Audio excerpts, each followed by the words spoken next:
Okay, good evening. You can continue your other conversations afterwards. That'll be fine. Right, folks, welcome to this evening's meeting of Community Environment and Partnerships. There are no fire alarms scheduled for this evening, so if the fire alarm sounds, please evacuate the building immediately. And it's only members present, so you all know, and officers, so you all know where the fire exits are. Please note this meeting is being webcast live on the internet. The officer confirms that it is. Please can all members and officers switch their phones off or turn them to silent. Apologies for absence and substitutions. We have an apology from Councillor Richards, who's been replaced by Councillor Sherlock. Thank you for standing in. Any declarations of interest? There are no urgent matters. Chair, just an apology from Councillor Jack Cousins. He's on paternity leave. His second child was born last week. Well, please pass on our congratulations to him. Right. Okay, there are no declarations, no urgent matters. Minutes of the meeting held on the 17th of January are in the agenda. Anyone got any comments? I think they're fine. So we'll agreed. I'll sign them at the end of this meeting. Which brings us to the main item of tonight, which is the multi-agency rough sleeping plan and making every adult matter update. By way of background from the committee, we started some work on mental health some time ago. We had our first meeting to discuss it on the 2nd of March 2016 and a subsequent meeting on the 15th of March 2017. And on that occasion, we had some information about MEME and about rough sleeping and psychologically informed environments, which was just getting going. And so we asked officers to come back and report to us in 12 months' time. Karina's headed off into the sunset, so we have Rachel, and she'll get introduced in a minute, I think, by Kate. But first, I think it's Councillor Terry Reid, portfolio holder. Thank you, Chair, and good evening, members. I'm very pleased to bring this update to CEP. The report, I think, is fairly comprehensive. So we'll run through, or rather officers will run through some points in a moment, and please engage and ask as many questions as you would like. We all know, I hate to use the word journey, but it has been a journey in the sense of 2014, this all started with the fairly strong cuts from HCC in terms of supporting people funding. As a result of that, we started these various work streams, which have really all emerged from the work of the Social Inclusion Partnership we set up then. And the idea of that was to bring all agencies and interests involved in homelessness around the table, so that's statutory agencies and charities and voluntary agencies, etc., and produce this response to what is an ever-growing problem. As we know how much the figures have gone up, particularly since 2010. So it's required real focus, and I think that's what we've given it. The resources, not just of money, but of time, dedicated officer time. So what you see in front of you is a roundup really of all those work streams which have emerged from the SIP. I'd like to pay tribute to our officers who have brought forward some incredibly positive and dedicated work on this, and also to all the partners who work with the SIP. A number of the work streams that we have and a number of initiatives that have made a real difference, particularly in the last year, have been led by members of the SIP, many of whom are volunteers as well. So I'd like to pay tribute to that also. It has made a difference. It's made a big difference, as I say, in our numbers this year in terms of people who are rough sleeping. But we can't afford to be complacent, because we all know the pressures, and we all know that, if you like, that stream of people coming in to rough sleeping and homelessness is constantly there and constantly subject to pressures and to the likelihood that it could go up. So we've got to keep that focus, we've got to keep working, and we are now facing another round of cuts from HCC. So we have more challenges down the line as well.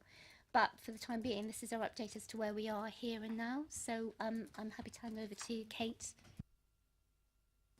Thank you, Councillor. Good evening, members. Just very briefly from me to say that you've got basically two reports into one here, because the committee showed interest in both the Making Every Adult Matter project and also the Rough Sleeping Plan, which was a partnership plan, as Councillor Reid has mentioned. Rachel has been our social inclusion manager since December. It's her first committee. I thoroughly envisage she'll be answering most of your questions because she has the hands-on technical knowledge of most of the initiatives that are outlined in the report, and she's going to sort of outline essentially what we've included in there, but after that there'll be time for questions. So hand over to Rachel. Thank you very much. Thanks for having me. Councillor Reader has already touched on it, but a pinnacle of our work came out in the annual rough sleep account that we have to do for MHCLG. We estimated a figure of 15 last November, which was a decrease from 26 the year before. And as Councillor Reed said, it's by no means complacent with that figure, but it was a real example of how the partnership working and the information in the room had brought us to this point, and it's a really great example of how the initiatives that I'm going to talk you through and the projects that we've done have been a success. Now that is still 15 people, and it's a difficult way to celebrate that, but it's a real thing that we focused on, and it's bucked the national trend in terms of what's happening in other areas. So the way we laid out the rough sleeping plan and broke it down into 3 key themed areas. On page 19 of the report, there is, or page 9 of 20, there's 2 page numbers, there's a great summary table of some of the projects that we have done. And we've split it down into prevention and early intervention, campaigns, education and communication, crisis and sustainable accommodation as the third one.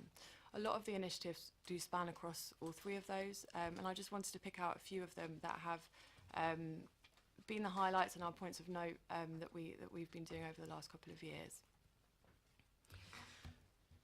A great one that we've put under the campaigns, education and communication, which kind of brought all the partnership work together, was the success of the Real Change campaign. We had our second campaign just finished, and we've raised over £35,000 for the night shelter, the Camero Centre and Julian House, and different projects within those teams. It was such a great example of community spirit, some of the creativity that we saw and the enthusiasm and the engagement throughout Basingstoke and Dean was excellent. In terms of internally, there were the comms team were involved, the business development team, the community safety team, and then all the volunteers and the wider SIP organisation. So it felt like a real partnership effort. And it was a way that we were looking at educating everybody around how homelessness is everybody's business, and some of the issues around street attachment, some of the issues around begging. It was a way to educate in a softer way around alternative giving campaigns. One of the beneficiaries of that was the night shelter, which has just finished its second year, and it just saw a phenomenal number of volunteers. Lorraine, the project coordinator, just sent through the figures for this year, and there was over 10,000 volunteer hours this time round, so the 17-18, which is just incredible. And the commitment and the drive from those volunteers was, it couldn't have been done without them, so it was really excellent. First year it was a 5-night winter night shelter around the rotating church at the top of town, and it moved on to a 7-night, covered all 7 nights this year, and it's something that we will be looking to where that goes from here, and working with partners to see what happens from here. Another highlight and ongoing piece of work is the work with Southampton University and the rough sleeper bid from what was DCLG, MHCLG. We have looked at how we can make our pathways more psychologically informed, so we're not re-impacting people, re-traumatising people that have been through so much throughout the pathway. That's been certain pieces of the work, part of the work are being evaluated by Southampton Uni as we speak, and we're also looking at, we've rolled out resilience training, reflective practice, and working on the ground with clients to access some of the more, to understand why behaviours are what they are, why choices are being made, and how we can assist that. That also links in with another piece of work, which was our street audit that happened last November. We've just published the report on we wanted to get a baseline of some of the issues that have been happening at the top of town, at the train station, in the War Memorial Park, and that are impacting on some of the top of town traders, that are impacting on the people that are using the streets, the public. There seems to be a lot going on. There were a lot of information, so we wanted to get a baseline on that. So there was an independent piece of work commissioned, and we went out across the volunteers from across the Social Inclusion Partnership, looking at 2 24-hour snapshots. We went out 5 times, including 3 o'clock in the morning, to ask people why they are there at that particular time, what they'd rather be doing, what the blocks are to that. It wasn't a challenge, it was more making sure we're gathering all the information we can to make a real informed and informed response to whatever happens next. And again, that was a real partnership effort, and led by the Social Inclusion Partnership. So there are just a couple of things from that table, and I'm sure there'll be more questions on that as we go through.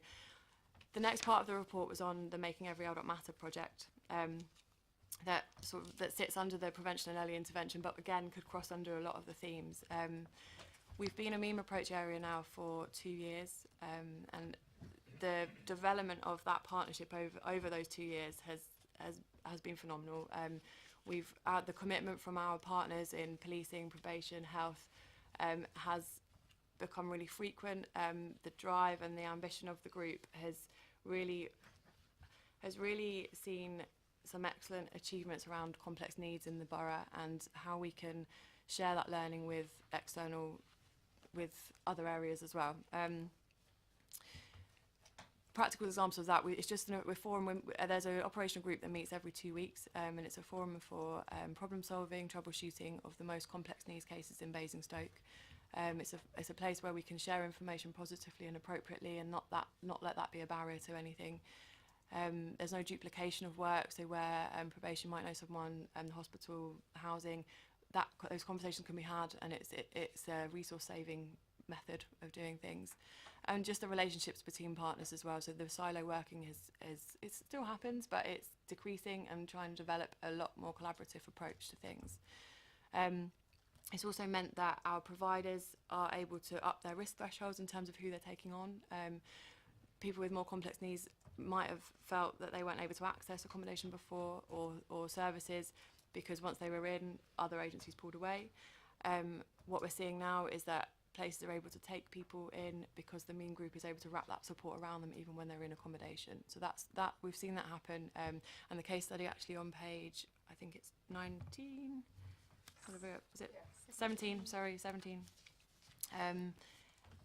Shows is a great example of that piece of work. It's the box at the bottom. Nationally, we renewed our membership with memes. We had to rebid to be a meme approach area last year, and that meant we are one of 25 areas nationally that are use the meme approach, and they are looking at how robust the evaluation methods are of the meme approach, and how they can build on that and share that learning and best practice across the country. As a more experienced meme area, we've been very involved in bringing other areas along with us. Basingstoke were asked to present at the launch of that event on co-production, some of the work we've done with Experts by Experience and Expert Link. So a real credit to some of the work that the officers have been doing, and the wider Social Inclusion Partnership to be recognised there at a national level. The focus now will be on wider systems change, on capturing some of the evaluation work that's happened, how we can then translate that into some of the great qualitative case studies that we have, how we can translate that into resource, and having those tough conversations with CCGs, the police, crime commissioners, about how we can move the commissioning cycles forward, how we can look at some joint work together. So that's where nationally MEME are heading, and they will focus some of their advice locally, depending on what the need is in the area. That's probably everything from me. A very brief overview, but please ask questions or anything. Thank you very much. Right, thank you very much, Rachel. Right, committee, the only thing we're asked to do tonight is to note the report. Well, I'm sure we'll want to talk about it as well as note it. We're not asked to make decisions. Probably the only thing we have to decide is whether we want another report in 12 months' time.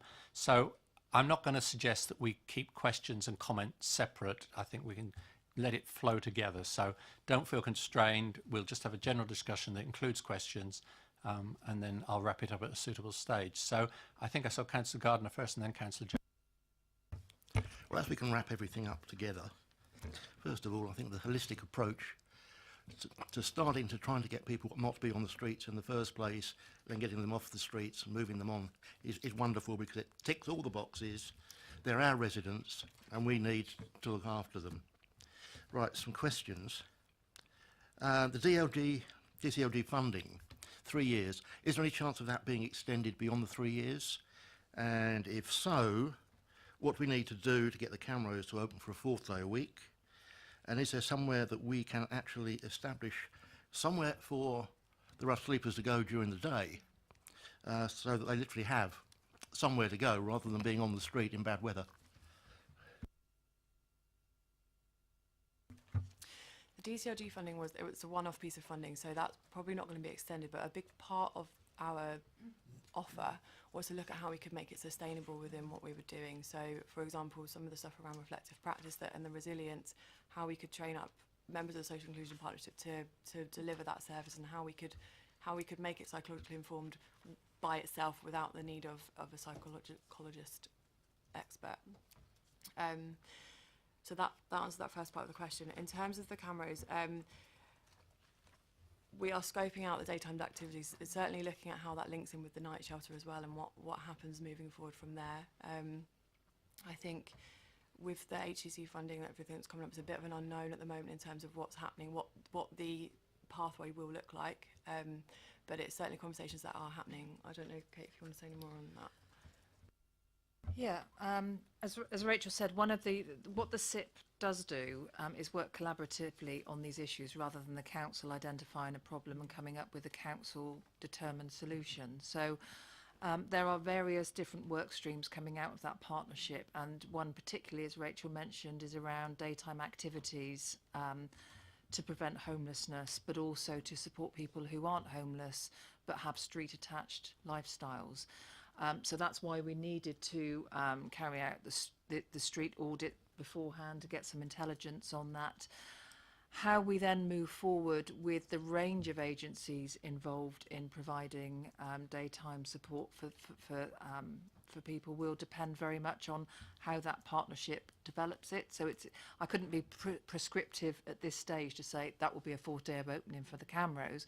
What we can say is that we've ensured that there's funding available to make sure that there will be at least a 3rd day of opening throughout 2018 to 19. So we've secured the funding for that further year, and that was a key part of the Real Change campaign funding as well. So it is a very fluid situation, but also just to sort of give an example of daytime activities in relation to the recent cold weather. Because of the cold weather and the need particularly to ensure that people had warm, dry shelter, for example, all of the facilities involved in the pathway and the partnership essentially opened their doors to the extent that they could do to ensure that no one needed to be out on the street in that extreme weather. So it's a case of pragmatism in terms of what we do from week to week or from month to month, but also having a long-term plan in terms of ensuring that there are meaningful and engaging activities for people during the day.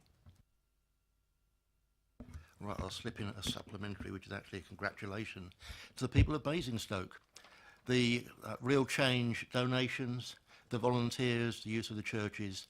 I think the way that the community has responded to this is really remarkable, and it does great credit to our residents. You're right, Councillor James. Yeah, sorry, Chair, you called me out. I was putting my hand up to declare an interest. Probation was mentioned, but you can... But yes, I'd read through the report. I'd missed the page where probation was...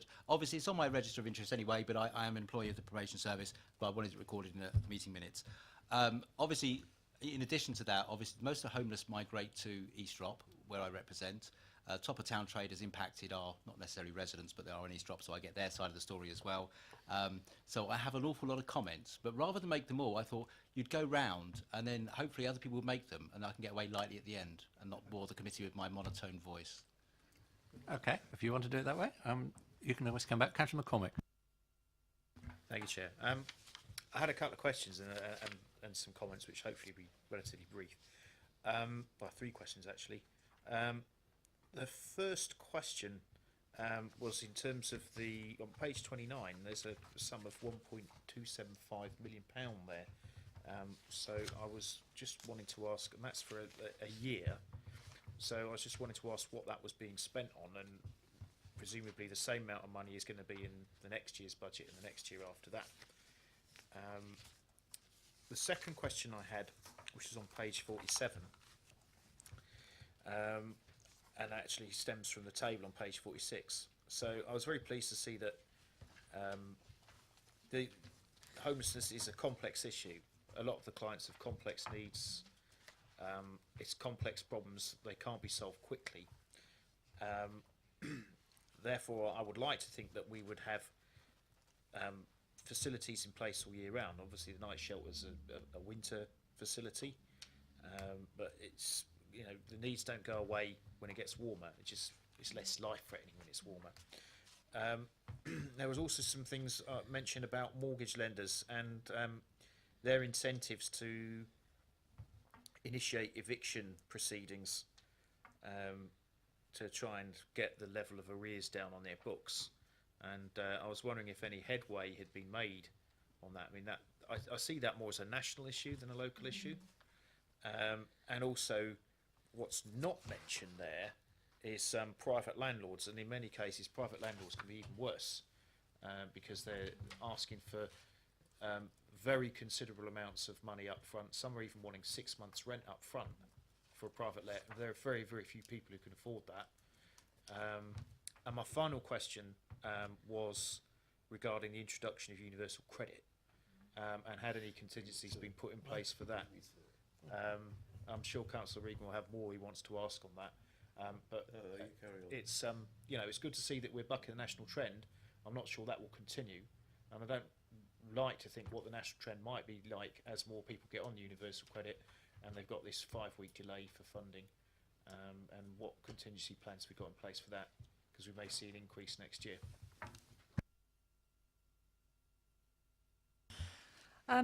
I might have to come back to you for clarification on the questions. In terms of the breakdown of spend, I can provide that for you in a written response in terms of how it's broken down into specific areas. Complexity of cases and needing a nightlight winter shelter all year round is an interesting one, because it's a logical conclusion to draw. In fact, it was, however, one commentary from a member of the SIP and someone involved in the night shelter provision that made the point that actually, if you have a 12-month-a-year night shelter, that night shelter then becomes part of mainstream provision. And and this is very much a learning curve because we've only had 2 years of night shelter provision.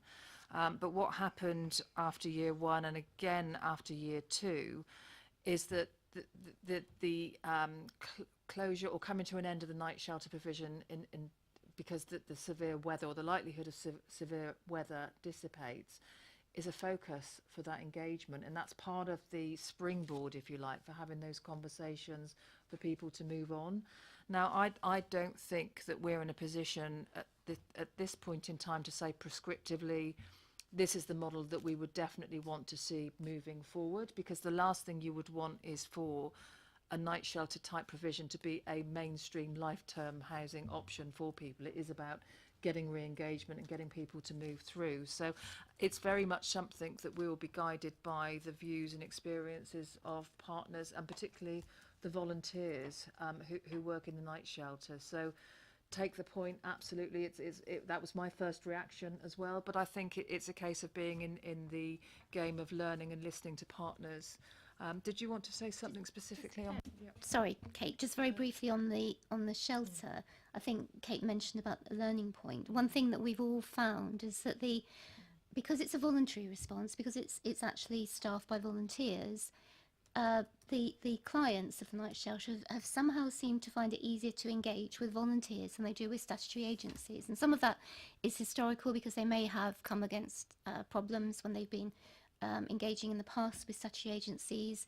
Many of them have a reluctance to do that again, and they are much happier, to generalise, engaging with someone who's there on a voluntary basis. So whatever happens with a night shelter in terms of possibly making it longer or longer during the year or whatever happens, it's really important that as a voluntary response that is still maintained, because that has made a huge difference.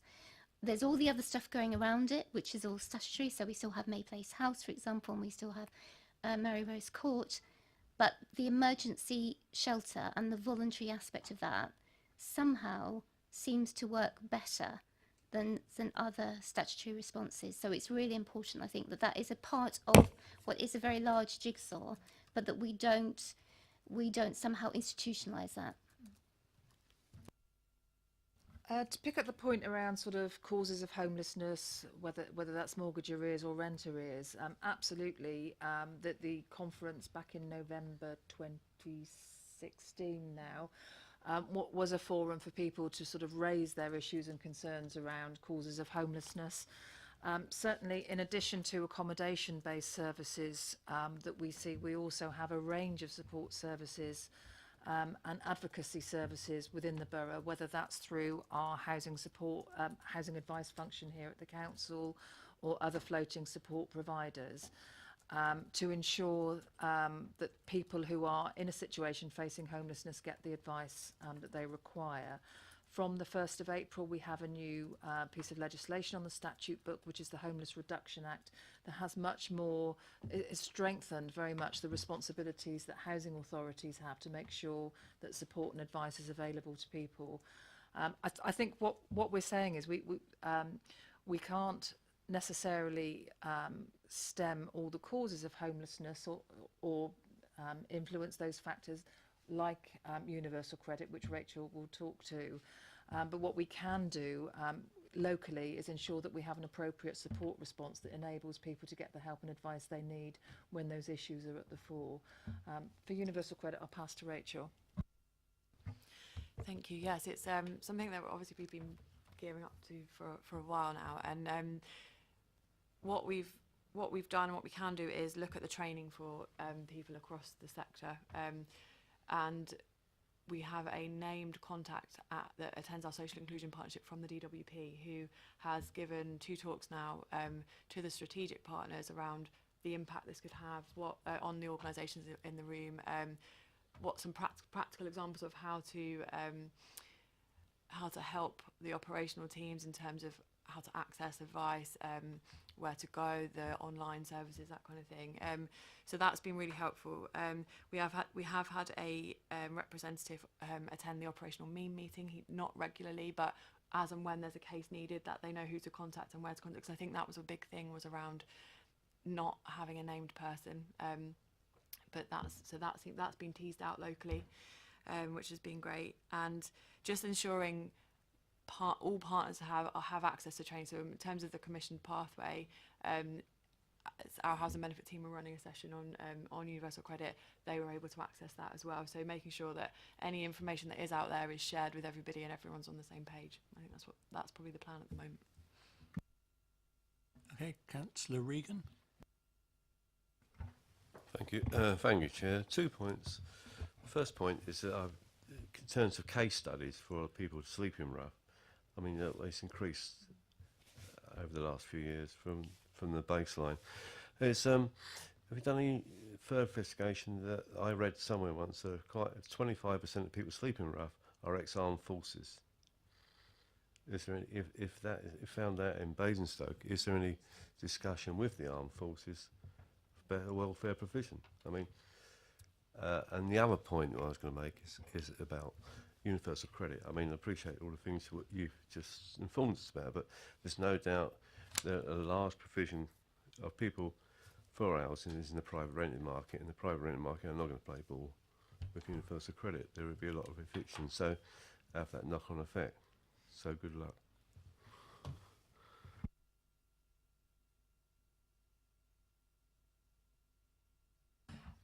My anecdotal recollection is that incidents of armed service personnel within the rough sleeping cohort within Basingstoke and Dean is lower than nationally, but we will consult with our outreach service, and that can be any number of reasons. It could be that Basingstoke isn't an army town, or that other army towns may have higher incidence of that. But I mean, certainly one of the experts by experience that's attended our SIP and gives some really inspirational talks is someone who was a member of the armed services and can give us lots of mind the gap type information around where it actually is that people are falling through those gaps, because there are links nationally, as you quite rightly draw, between people leaving the armed services and becoming not just homeless but street homeless as well.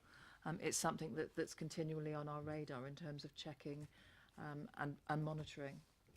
And we do have, as part of the SIP, we do have representatives from veterans support charities as well. I was just going to add that it is absolutely something we capture and ask, our outreach team ask about background and reasons for becoming homeless, so we will have that data for you which we can get. Councillor Taylor? Thank you very much, Chair. Just speaking as someone who has some involvement in the Nightlight Winter Shelter, so this is stating I have a little bit of an interest in that. But just following on, just as a matter of information from what Kate said, the Nightlight Shelter was due to come to an end at the end of February, just as the snow came. And, you know, I mean, none of the volunteers wanted to turn them out onto the streets then, so rapidly arranged for 5 extra days, which was brilliant, and it saw it through to the end of the the really cold period, which I thought was brilliant. I just want to really commend officers and the portfolio holder for really playing it right, the way they dealt with the Nightlight Shelter. You get a group of enthusiastic volunteers who really see a need and they want to fill it. They want to do something to really help. And the big fear is that once the council is involved, that there'll be a takeover, and you know, they'll be basically working as volunteers for the council and lose touch really with the heart issue. And it hasn't been like that. It's really been good this time that officers have really just supported and facilitated and given brilliant training, but then hands off and allowed the people to just get on with it, because it is in a sense for people certainly who go to the churches, it's really opening their doors and welcoming people in. So it isn't just going somewhere to volunteer to help the homeless, it's actually saying, come in, we want to help you. And I think the fact that the council has allowed that, but been there in the background and just really, really supported well in those areas has been brilliant. And I think that's why it's worked so well. And I think also, just picking up on the point of whether or not we should extend the night shelter to all year round, I mean, I very much take the point that you will be creating an institution then and a way of living that is slightly off the streets, but not really off the streets. And I think one of the advantages, if it is an advantage of having it just short term, is that especially with this sort of feeling of home and normal interaction, that some of these clients, guests, whatever the correct term is, do get a taste of life that they've lost. And I know that certainly for some of them, it makes them determined to get off the streets and to change their lifestyles. If it was like that 12 months a year, you know, it probably wouldn't have that determination to do that. But really, yes, the main thing I wanted to say is it's worked really well, the way the council has played it, and I just want to really commend them for that, because it's been brilliant. Thank you. Do you want to respond? You don't have to. Yes. Just on that, around the case study that I referred to earlier that's in the report, the night shelter was fundamental into kick-starting his journey into recovery, into accommodation, and that, I don't think, it was the nature of the welcome in, the just the inclusivity of it, I think, that oh no, and obviously he was a huge part of that, but the way that the setup was there, I think that was probably a big part of what happened. So yeah, absolutely. Councillor Jones. Chair, I'd like to say, first of all, the report has been very good. The officers have done a great report, I would say that. I don't know much about homeless, I'm afraid, but there's a couple of questions I'd like to ask. One is about the Camrose Centre, and my colleague Nigel, Councillor Pearce, was involved with that, and he was on about a new centre or a new premises, which I understand they haven't got. Why is that? Because we have got empty buildings in this town, owned by the council. I just wondered what's happening, if anything, on that issue. And the other issue is a bit broader and rough sleeping, but I believe it actually people end up rough sleeping because of this sofa surfing. And you usually find younger people who are doing it, but as life gets harder and they get older, they spiral. And I wonder, have we got statistics on that? And what do we do to try and stop it? Because a lot of these people, once they're in that mould, they don't seem to get out. They either owe money elsewhere or rent and different things. I just wonder what we're doing as a council or as volunteers. And I've got to say, we are lucky in Basingstoke to have the volunteers, but it's how to solve the problem. It's like having a night shelter, great, but we don't want them sleeping rough. How do we get these people housed, and how do we get the ones that are liable to spiral housed as well? In terms of the Camrose Centre, the Camrose has to be a key partner in the discussion around daytime activities, around homelessness, and that will also include where and how the Camrose operates in the future. Obviously, what we have at the moment is the Camrose operating with the added benefit of the level access shower that was provided in that building as a result of the Real Change funding. So that we need to bear that in mind in terms of the support that was given there. But absolutely, something that a key finding from the street audit was the value of the Camrose and what it brings to people who are either vulnerably housed or street homeless. So I think it's a case of as and when appropriate buildings may become available, that there will be looked at, and the Camrose is part of that. But at the moment, we're doing that in partnership with other sort of partners around the table. Thank you. I just find it so frustrating, and it's not frustrating with you, but we as a council, we have empty buildings and they're not being used. Why can't we just, when an organisation says they want a new building, why can't we actually deal with that instead of treating it as a business, which we tend to have done over the years, not just recently. Over the years, we look at our empty buildings as stock and revenue or whatever ever comes out of it. But I find it so frustrating. We know we got buildings. These organisations aren't working for themselves. They're working for the good of the borough. But we don't seem to bridge that gap. Perhaps, Kate, you can't answer that one, but that's the way I feel. So I thought I'd mention that. Yes, in terms of sofa surfing, I don't have any figures on me today, but we can absolutely look that up. I mean, a couple of places we capture is on the housing register. Obviously, that's an RP, and that's a housing need. So we could capture how many people are on with as sofa surfing, but also within the Julian House outreach contract, part of that. Part of their role is to capture people before they become homeless as well. So they do a bit of crossover work with First Point Floating Support, but yeah, they look at people who are sofa surfing and how they can prevent them having that first night out. So that is somewhere they can go. I think in terms of our housing options offer, that is the comprehensive advice is that people are able to access comprehensive advice from the housing team here at the council. But we can absolutely look at some figures for you in terms of what we can gather from outreach, from our numbers and from the housing register. Sorry. That's good.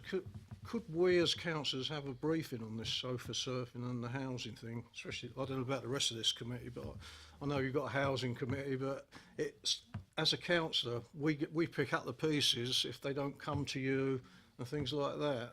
We're the ones coming, well, I did the other week with Kate, and basically these people are sofa surfing. 9 times out of 10 they owe rent somewhere, so they think, oh, I've got no chance, or they're trying to dodge a system which doesn't seem friendly towards them. And we, the councillors, end up coming to you asking questions, whereas I think if we got more knowledge, we might be able to help ourselves and you.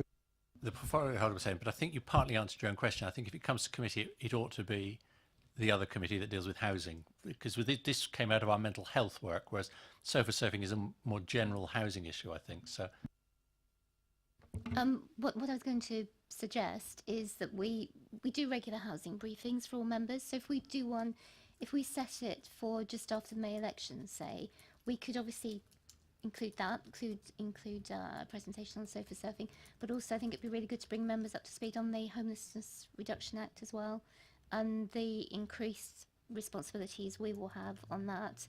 And obviously there'll be some other things I think that we'd probably like to update members on, if that's okay. Good. I think we're now on to Councillor Rowland. Thank you, Chair. Thank you very much for the report. It's very insightful. I sort of, if somebody could explain, because I'm sort of struggling with some of the figures, which is if the recorded homelessness is 15 people, and going through the nightlight winter shelter was 42 last year, I think.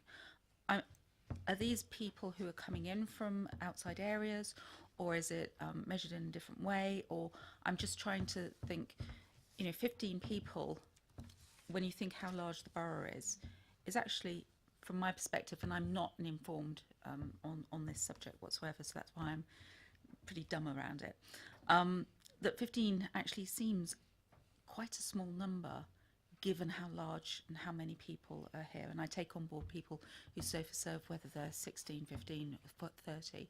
But I'm just trying to understand the dynamics of the number of people coming through the shelter. And just one other thing, if I may, on the shelter. The 300 volunteers, are those from membership organisations within the SIP, or are they people who have come in from different means?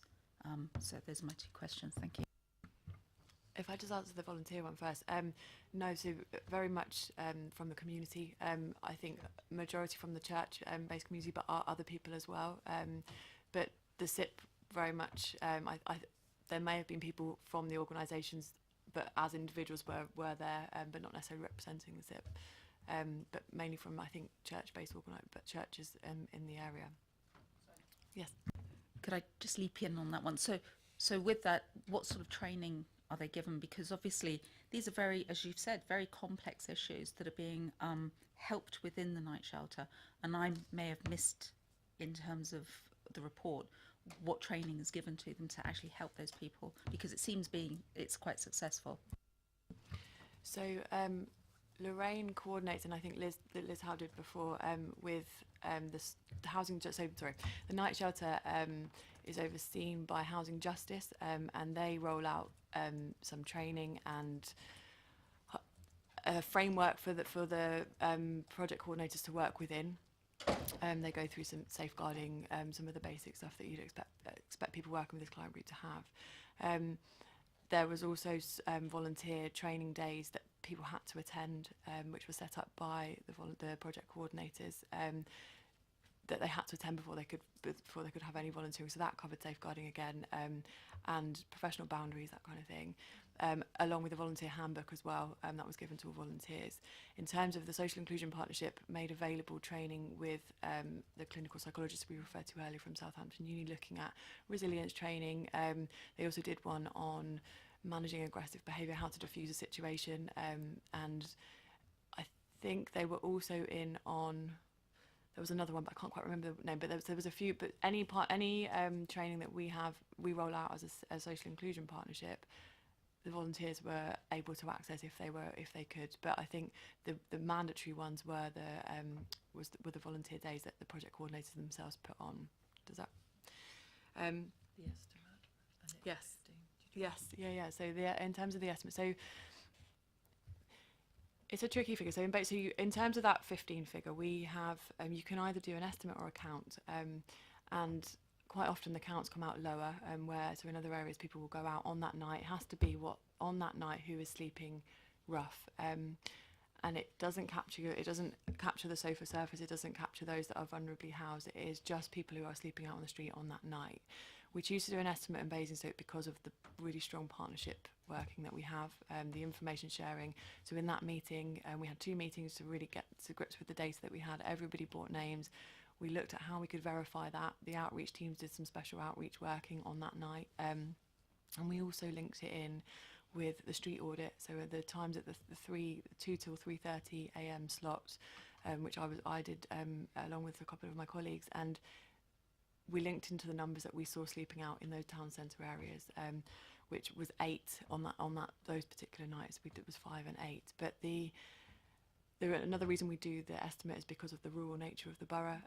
You never be able to cover the whole area accurately. So 15 we felt was an accurate figure for that night. Now in terms of the numbers from the night shelter, the maximum, so that's referrals throughout that period of 3 months. So that takes into account some of the move through. It also takes into account people are quite often referred in from agencies, choose not to access, don't need to access, sort themselves out. Another option opens up to them. And quite often they may be being referred as like we were talking about the sofa servicing, as a last resort, but maybe they never get to that point. The maximum of each venue was 15 people, and I think I think they did hit 15 a couple of times, but the average was you're looking about 11 or 12. So it kind of fitted in with the figures that we saw of 15 at any one time. It is absolutely a snapshot in time, but it could go up or down. But I hope, does that explain a little bit around why the 44 is, or 40 whatever 42, sorry. It wasn't at one time, and quite often we see people maybe sort themselves out, go back in, and it does fluctuate. I don't know if you wanted to add any more on that. And it's perhaps worth adding, because I think I've understood this correctly, to your question about the expertise in handling the guests. I mean, at the top of page 24, it does note that the night shelter provided people access to GPs and mental health nurses, citizens advice, outreach teams. So there were all sorts of experts getting involved through that. And so it provided a venue and a setting where people could engage with professionals who they might otherwise not have engaged with. So it wasn't just the volunteers, so important though they were. I think it's an important part of the model, I think. Councillor Carruthers. Just like to say, really good report, very detailed. Something that I'd like to bring up is it's more of a housing issue, perhaps. I've been contacted by a couple of residents recently who have had problems. They've been evicted from properties for different reasons, private renting, but on housing benefit, and they've not been able to find alternative accommodation, and they have ended up in emergency accommodation. It does seem that this is a little bit of a problem at the moment, that there doesn't seem to be an awful lot of private landlords who will take people on housing benefit. There does seem to be a slight shortage of suitable private rented accommodation. Obviously this isn't going to help the situation with homelessness. If people, I've even actually heard and have been told by the housing department of people being moved out of area for this reason. Is this something that obviously it could be a cause of homelessness? Is that something that we are working on, or the housing department are working on, working with private landlords to try and increase the amount of people who will actually take people who are receiving benefits, so as not to split families up, move them away, and perhaps create a bit of a downward spiral? So that's my question. And comments. The DCLG Rough Sleeping Engagement in Change project, I think this is a brilliant project. It's a shame that it's a pilot, it's a 3-year, and I think it's really important that we learn from this and that we're able to continue some of this work, because homelessness is a very, very complex issue, and we all know that there's lots of reasons people become homeless. But being able to provide psychological support to homeless people is so very important, because we need to get to the root cause of why these people get into this situation in the first place, and that's very often very, very complex. Something else as well that has already sort of been mentioned, but volunteers. I mean, having read page 56, it's really striking how important volunteers are to all of this. Some of the experiences here that they've given people have been invaluable. So I'd like to commend the volunteers that have been involved in this project, and obviously the more we can do as a borough to encourage more people to be part of this on a voluntary basis, the better. So. To answer the question in relation to lack of private rented accommodation, we do have officers, specialist and dedicated officers within our housing team who have specific responsibilities for working with private landlords to enable them to us to nominate households to them. We've had more success this year than ever before, partly down to the doggedness of some of the work that those officers do with the landlords. But yes, it's a difficult ask because you know, rents are increasing because there's a shortage in supply, and a lot of people that lack affordable options, their opportunities are limited because they're restricted to housing benefit. What we've found is that the dialogue and the relationship with the landlords actually overrides that the financial gain that they may get from renting privately or through an agent, because they have that sort of direct contact with officers within our team. So yes, accepting that it's a challenge, and we do still have to place people out of the area, less so than we did maybe 2-3 years ago, because of other work that we've done around schemes like the Joshua Tree, but it's something that we constantly have to review. We have a homelessness strategy which requires review, and it's an iterative sort of review process, so that we're aware of all new options and that officers can go out and pursue all of those. You never get to the finishing line, but you do keep up that momentum of seeking out new alternatives to things.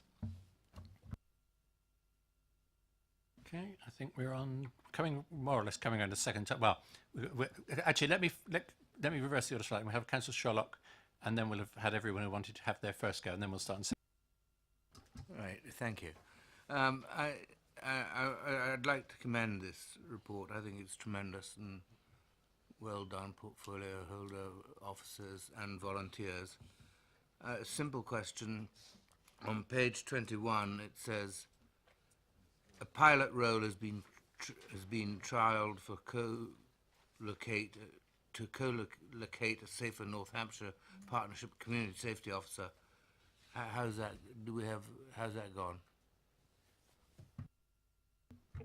Yeah, so a member of staff's been in the office for 3 months, and it's gone really well. She's taken part in a lot of the meme work, and has really cut through some of the issues around the top of town traders. The top of town traders are experiencing, and some of the street attached work. So it is going well. I think we need to be looking at how we can evaluate the success of that and how that can be moved forward. So it's a bit up in the air at the moment. Okay, I'm going to let Councillor James come next because he hasn't really had his first go. Excellent. That means I'll get a second go later on if I need it. I probably won't. Can I say thank you very much for the report, and thank you very much for all the work you're doing. It's absolutely amazing. I can't find a local authority that's been more innovative and achieving what we're achieving, and that's down to dedication of the officers. Obviously, I can't commend the cabinet members, should appreciate that, but I can say you're one of the least worst members of the cabinet, so well done. But I think it's a fantastic achievement, and I appreciate actually for Councillor Reid. Like me, she has to deal with the top of town traders when they're upset about rough sleeping, and also deal with the actual issue itself and the fact there is no easy solution to rough sleeping. And that's a really difficult challenge. We shouldn't lose sight of the traders and the challenges they face, particularly when they turn up at 7 o'clock in the morning and they ask someone to move, and that person can get difficult. They don't know what they're walking into. But that's always a balancing act we're going to have to play. The reality is rough sleepers will migrate to the top of town because they feel safer where it's well lit, where there's CCTV and where they're together. And actually I think it's safer for the community to be in that environment rather than sleeping in the woods, which we've tried dispersal before and ended up with very scared dog walkers suddenly finding people in tents in the woods. So I think we have to tolerate that, but need something to move them on during the day. One of the biggest achievements, I think, was the real change, not small change. And I really think that shouldn't be a thing that we do every so often, but something that exists, because obviously the reason that people speaking to the homeless community, which obviously don't tend to be registered to vote, so I don't canvass them as such, but I do like to have a chat with them. And, you know, they say we're at the top of town because actually if you want to beg, there are people, and you've got ready access to the shops to spend that money, including the alcohol providers. And I think somehow taking that reason to be sitting at the top of town all day if you know you're going to beg and get nothing. And I spoke to a lot of the traders, had a meeting last year with top of town traders in a hairdresser's, not a barber's. He got very upset by that. And it was clear, I said, you know, would you promote the scheme? And they would promote the scheme happily to try and encourage all their customers. They don't give money to, because we don't know where that money's going. We know that a lot of those people I've seen begging at the top of town, I know they're not homeless. I know exactly where they live. And, you know, they're ripping people off. So I think trying to somehow, I don't want to go down the enforcement route they tried in Winchester, where if you go begging, you get taken to court and fined £1,000. That's absolutely ridiculous and pointless, and just recreates a problem. But I do think there's a different way of tackling that, and a positive, if you want to give to that cause, so that we can use the money to make sure it goes to good things, and try and encourage more of them to go into the CAMROs. And I think that's the other great achievement of this, 'cause I think it's a real challenge near the start of the journey, was how do you get the voluntary sector and the statutory sector to kind of have a shared agenda and work together. And I think we've probably achieved that more than I ever thought we would, in terms of having common goals and having that information sharing and working out how they dovetail together. And that's been a fantastic achievement, and it's represented in numbers. I have to say, knowing a lot of the homeless community through various reasons, I don't think I've met anyone who's not either had or been offered help at some point. Yes, there's always 15 or that kind of number. It's never going to, you know, you never get to nothing. I know a lot of people where we've taken them into hostels, we've given them everything we possibly can. They've then caused damage to sort with someone else in a hostel. We have no choice. They go back to the queue, they come round again, and we try again. And we never give up with people, which is fantastic. But most people out there have had a chance. And the ones that haven't gone, you know, that would have popped up last year and popped up this year, a lot of them have decided they don't want that chance. They don't want to take the opportunity right now, and we keep working with them. And I think the patience of the officers is incredible, to keep working with the same very difficult client group. And the other bit of work is the prevention. I think that's absolutely critical. The hardest people to work with are the rough sleeping community. They do tend to move around. There are a whole world of issues, mental health, etc., and it's almost impossible to diagnose what those issues are. So stopping people getting into that situation is absolutely critical. And I think, you know, whatever we do, whatever financial constraints we face, we must never stop the early intervention, the early help, publicising that to make sure we don't get into that people in a desperate situation that we can't help. And I think it's a worthy cause, looking at the sofa surfers that are that one step away from being in a desperate situation. So I just really want to say thank you very much, but don't forget the top of town traders, because otherwise I'll be called in for another meeting. We have to find a way of kind of making sure that we have this kind of agreement with rough sleepers, that we're going to sleep in the top of town, you're safer there, community's safer there, that's going to happen. But actually, 7 o'clock in the morning, can you get up, move your sleeping bag, and let the traders trade? And so we've got both living together in the same space. How we achieve that is the next year's challenge, as well as keeping this going with possibly less money. But congratulations for all the work you do, and I think it's been fantastic. Right, okay, you don't want to comment? No, I need to comment. We're now back to Councillor Gardner, I think. In an earlier lifetime, we were talking about the armed forces. Well, councillors were invited to a presentation from the army at the Ark earlier this year, and I asked this very question, and they said these days they have an ongoing commitment to ex-servicemen, and it is limitless. They do not withdraw support for anybody who asks for it. I can't remember who the contacts were, but if you ask the Ark, they'll probably give you details, and you can probably get more information that way. Anyone else? Councillor Jones. Okay. Do we still have an officer for empty properties? So if someone finds, you know, going around looking for empty properties, do we still have? We used to years ago have an officer. Do we still have that? We don't have a dedicated officer for empty homes, given the rates of empty homes are quite small, but we do have a team that is dedicated to seeking out any opportunity to use accommodation to prevent homelessness. So it's a sort of no but yes answer. The reason I'm not talking about the estates as such, because they're usually housing associations or whatever. It's really when we're talking about the top of town, and for instance, we've got shops with rooms above. I don't know, it's a long time since I've been there, but I just wonder whether we have contact with the landlords, whoever own the shop, the actual shops, and the properties above them, whether we contact them at all. Is there any spare? You know, I might be talking nonsense here, but I'm saying you walk through the top of the town, you look above, there is flats above there. You might not know it, but there is. I just wonder whether we have any contact and whether any of those would ever be empty and we wouldn't know about. I think Daniel Garney's team in particular, on the town centre programme, are in contact pretty much constantly with landlords at the top of town, so they keep a very close watch of what properties are occupied and what aren't. So I'm not aware that there are any sort of major vacancies at the moment at the top of town. But as I say, it's something that officers keep an eye on for sure. Yeah, your second turn. I think in terms of that, it's the complexity of people that are homeless and why they're homeless and why they've ended up in a situation. And it's not a case of, you know, I got a Twitter conversation with someone the other day, and it was sort of, just buy that 13-bedroom house in Kempshire and that will solve the problem. And it won't, because they're homeless because they've lost their accommodation. Until you deal with the underlying reasons for that, it's not a case of these people, you can give them a set of keys and say, there's your flat and all their problems are solved, because they'll just lose that accommodation as well. So it's really, I think the process we have of saying, well, your starting point is, we'll get to know you, we'll try and get you to May Place, you can have an assessment, you may then move on to supported accommodation that reflects your needs, and we have areas where mental health, etc., substance misuse could be catered for better before we move them on to their own accommodation, because that's really for people who are ready. So although we have a shortage of move-on accommodation, it's at the other end of the scale when people are in hostels, they've stabilised, they've settled, and they're ready to move on, and then we have to find somewhere for them to go. But actually, you know, the solution to the homeless problem isn't as simple as just getting some rooms. Can I just say that's not what I was on about, because if you've got more people housed, then that frees up some more funds for other people, especially the rough sleepers. That's the point I'm trying to make, because if you're talking about sofa surfers and people like that, if you can get them into a flat, they haven't actually got rough sleeping, and that would then stop some of the spiral, and that's the point I'm making. I do understand what you're saying, but. And just following up from what Councillor James said, I mean, traditionally that has been the method. You get people through May Place, Mayor's Court and on. But we are experimenting with Housing First, and I don't think we've mentioned it tonight. So could you just say a little bit about Housing First, please?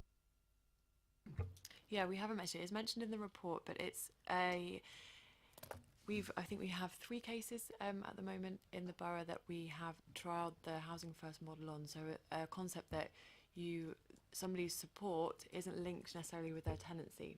So where the traditional model is, you go through supported housing, and if you don't engage with that support, that could lead to an eviction from that service. You know, and there has to be a certain level of engagement before you even enter that service, and it's almost a jumping through hoops, and that does work for some people, but for the most complex needs individuals who may have been evicted from every service out there, are banned from services, and are on waiting lists but probably will never be prioritised.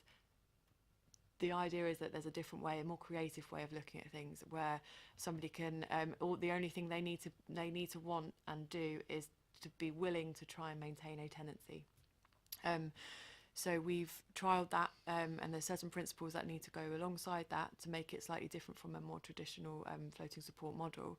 And we have, for example, the longest Housing First case that we have has been in their accommodation now for 1.5 years nearly, and is doing excellent, really, really excellent. And the other issues that were there are still there, but there is a wraparound support around this individual, and there's no connection with his tenancy and how he engages with that support. So it's very separate. He has the security and the safety of a tenure, and everything else is extra and supports that. So it's a concept that's being developed internationally, nationally, and there are challenges around how you commission that, who the landlords are, how that can be rolled out locally, but we're sort of treading, slowly trying to work through that and seeing how it works. It's not a panacea. It will not work for everybody, and I think we're finding that a mixture of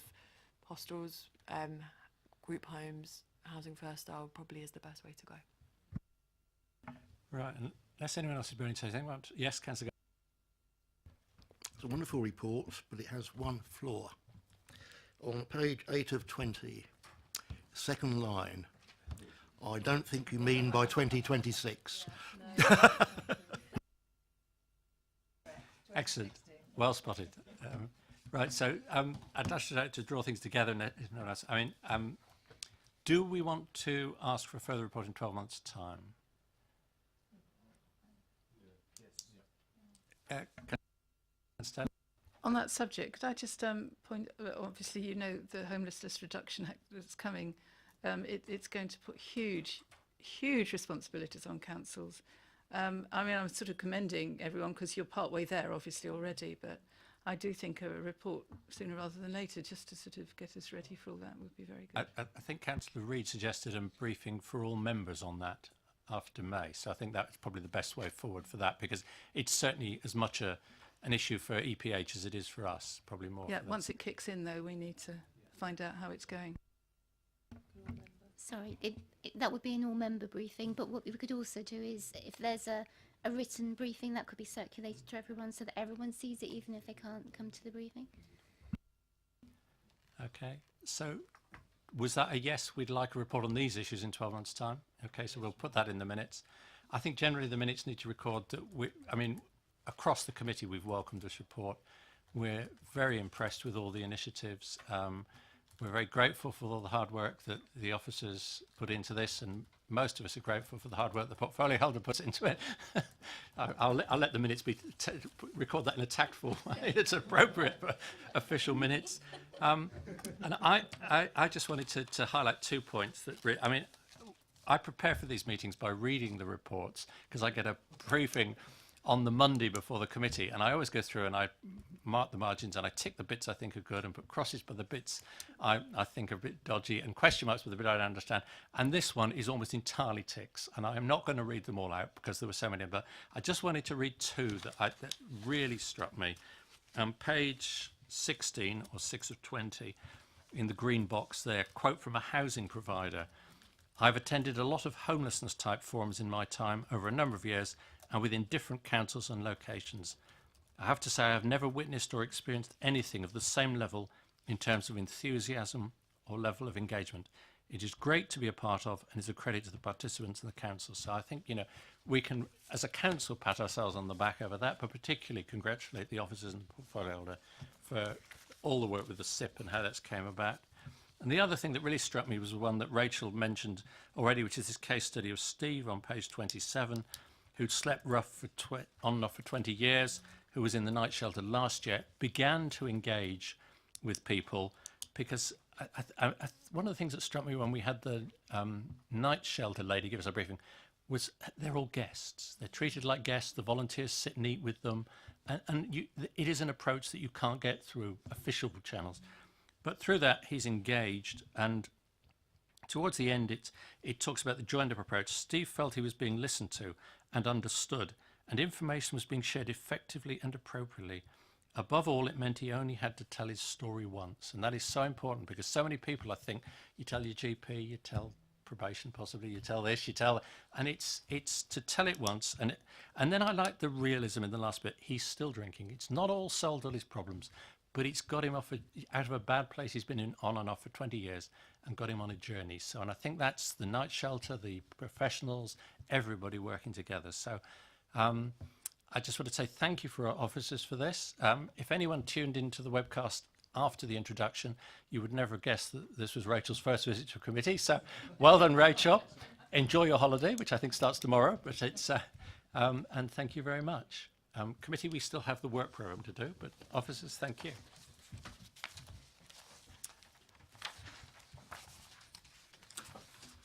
So if you turn to page 61.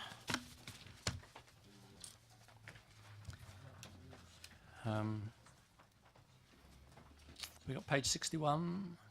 Okay, so we have 2 items that are listed as to be timetabled. The first one of which should be recycling bring banks, not green banks. And the second one is the improvement of the recycling rate. And in both cases, we wanted them to come back to us after they'd appointed the new contractor and we knew where we were going. There's obviously a lot of work to be done over the summer to agree the details of the way the new contract's going to work. So I've provisionally agreed with officers that it would be good to bring both those back together in September. That'll be before the new contract starts, but they'll have got the detail worked out for us. So if you're okay, we'll put those down for September. Scrutiny Committee met the other night to review the decision on Basingstoke Live and the impact of charging, and wanted this committee to review how it went in practice in October. So that was their suggestion, we should do it in October. So we will timetable that for October. Some of you will be aware that the government has recently, I think for the third time, lost in the High Court on its proposals for tackling air pollution and EU standards. And Basingstoke indeed is one of the boroughs mentioned in that, because as we heard when we had the air pollution, there is the DCLG, or whatever they're called now, have a slight concern over what turns out to be 2 sites on the A339. So we now know where they are. We now know what the government is likely to require us to do about it. And officers are working already on the detail of how to do that. So I have provisionally agreed, subject to your agreement with the transition network who came before, that we will do that in June. So officers should have got far enough with the solutions for us to have it at the June meeting. And those, well, I think most of you at full council will remember that we had a very detailed question about the ice rink from a young lad who clearly writes great questions. And we did promise to consider that at committee. So I think that should be on in June as well. So that's give us a good start to the new year. So if that's it, that's Councillor Gardner. While we're on the subject of the ice rink, I would just like to congratulate the Bisons on their winning the championship. Excellent. Yes. Good note on which to end. So that's the end of this council year for this committee. So I'll look forward to seeing if I'm back, those of you who are back next year, and some new faces. So thank you all. Well, every year I get new faces. It's and it maybe a new face at this end as well. Okay. Thank you very much.